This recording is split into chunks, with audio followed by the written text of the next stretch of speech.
Certainly, this story shows that truth can be stranger than fiction.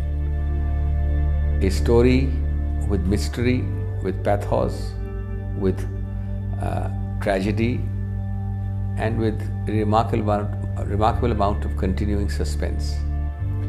The Panchen Lama, recognized by the present Dalai Lama in 1995, has vanished, admittedly a prisoner of Chinese abductors.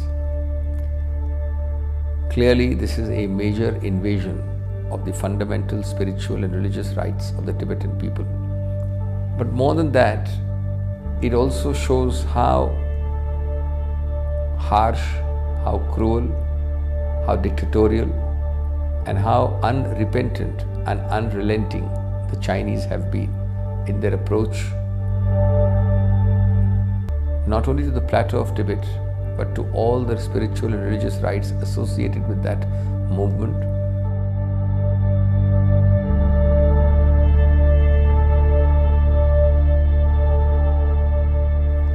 They have unfortunately used brute force, absolute, unqualified, unadulterated brute force to suppress all dissent, not realizing that the more they suppress the concept of the Panchen Lama, the more they appoint a puppet Panchen Lama of the Chinese liking, the more they create a permanent anger and a permanent revulsion in the hearts and minds of the Tibetan people.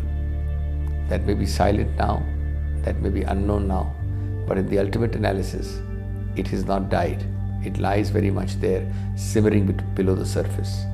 So I hope and trust that the Chinese realize it, which will only be done partially by a global pressure, a certain amount of ostracism, a certain amount of shamefacedness and humiliation,